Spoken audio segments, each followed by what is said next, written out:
I'm Alan Dale from Gale Force Winds, and this is the Encore Summit. What an incredible day we've had here, talking about such important topics with great people that were such engaged in the conversation. It was unbelievable. On that note, why don't you introduce yourself? Tell us what you do. I'm Mohamed AbdAllah. I am the founder and executive director at Connections for Seniors. Talk to me about Connections for Seniors. Break that down for me. So we started about 7 years ago. Our idea was to create programs and services that meet seniors' need in the community and help them achieve the well-being and living in the community and age in place as they please. So from there, we started to tackle all the needs that we see that are required. For example, our housing portfolio is the biggest program that we have now, or the biggest portfolio we have now. So we start with like our emergency shelter, and then we move to affordable housing, we move to supportive housing, we move to personal care home, and we start to expand on our programs when it comes to housing to find the wraparound service, so we can be a safety net for seniors that are in crisis, but we can also be a recreational and a supportive organization to seniors that want to age in place and live in the community and have more affordable housing options available for them in the community.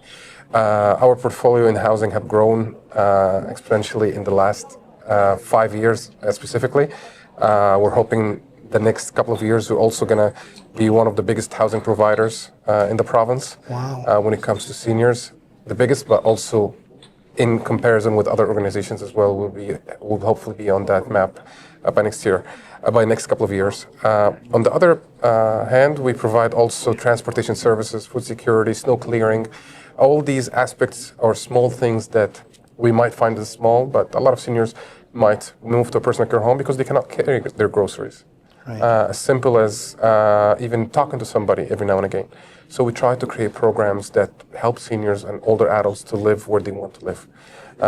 We want to move away from the pressure of living in institutional living. We want it more to be an option and something that seniors choose in order to, I want to live in my home that I grew up in. It's your choice. Mohamed, what brought you to this work? What was it about this work that pulled you in?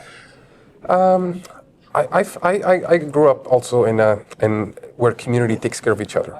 I grew up in a country that there's no government programs. Mm-hmm. Community is where you find a problem and you try to solve it yourself. I think that's bad in a way, but also beneficial in a way because it keeps community together and they don't lean more on the social services. Social services are important, mm-hmm. They should exist. Right. But community also shouldn't lean on the 100%. They should find it as a helping factor, not the only factor. Right. So I worked in the community for about 5 years, and every table we sat around was, there's nothing for seniors. And then I was like, then what? So I did a research in 2016. I remember even where I was sitting that time, and I found only one organization for seniors in the whole province that provide information. That's it. Wow. You call and you tell them I need a place that serves seniors recreational activities in that place. Which town I can go to get, there's a pool or days for seniors in a pool, which is important. But that was it. And we're sitting around tables talking about homelessness, talking about nothing affordable. They need their path to be cleared and they cannot get out of their home sometimes. We got phone calls of seniors saying, I cannot get out of my house for 5 days. When we had Snowmageddon, we developed programs that are still exist until today. Snowmageddon was a big storm that happened here in Newfoundland in 2020. From that came our food security program, our transportation program. We started with our staff vehicles, and now we have 4 or 5 vehicles that are servicing seniors around the Avalon area. So there is a lot that came out of need. Right. And I think when you see need, you should step up and say, what can I help with? Right. And if it grew, it grew. I wanted to have an organization as a vision, but I didn't know how far it's going to go. People ask me, like, how many staff you're going to have 5 years? I was like, I don't know. Yeah. 5 or 100, I don't know. That's a fantastic story. Encore Summit, incredible conversations held over today. So many people, big chunks of information, whether it's technology or whether it's policy and stuff like that. Was the summit rewarding for you? Very, very rewarding, actually. There's 2 things that I came up with today. A lot of information I learned from our speakers and the conversations that happened. And the second thing was actually, we're on the right track. This is needed. It's not just like-minded people in the same room. It's people that are encountering the same challenges and looking at the same problems, and they want to see solutions. And we are down, even when AI was brought up today, that's exactly what we've been talking about in the last 3 years. We want to integrate technology in community work, specifically for seniors. It's not rocket science. It's a very simple tool. It just needs to be not exaggerated for them. For older adults, they don't need to tell people that's too advanced.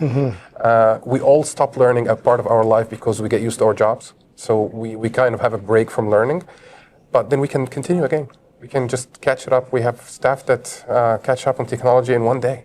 And they have been over 65 or 70 sometimes, and we sit down with each other and help each other to adapt that technology, and then at some point they just use it better than any of us.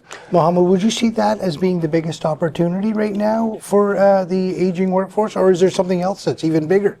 I think the aging workforce needs to name their opportunities. We're not going to tell them what's out there. We want them to tell us what they need, and that's where we find our niche, our help, our support. Support is the best when it's actually what people need. Right. And that's what we have been doing over the last 7-8 years. We have been listening and trying to see what's needed out there and then advocate for it as an organization. We try to think as an organization on behalf of seniors, not an organization that tells seniors what to do. So technology is a big piece. We think that, yes, it's essential today, but it's going to be more essential tomorrow because the Gen X or millennials, we're talking about what, 30 to 10 years that we're going to start thinking about, okay, this population has started to look at the end of their career. We want to change that narrative. Yeah. People can work whenever they want, as long as they want. And they should exit work when they want. It's not a pressure on them. That needs advocacy on government level, change of policies. We would like to see people not being penalized when they want to go back to work. Their pension is not affected. On politician level, that happens. When you work in the federal government as a politician, your pension continues. You have to take one day off every 6 months. We want to see that option for seniors. If I want to go back to work, not because I need the money only, because I want to stay engaged. I still have the skill set. I'm useful to my society. We see work as a useful tool in our society. It's identity to a lot of people. We don't want that to die because you're marked a certain age that we decided 100 years ago or 200 years ago. That should change nowadays. Mohamed, an absolute pleasure to have you in conversation. There's no doubt I can see why you're so successful in what you do. You do a lot more sort of listening to your clients than talking, which is just fantastic. Thanks for joining us on Gale Force Winds. Thank you so much, Alan. Shukran. Pleasure. Thanks.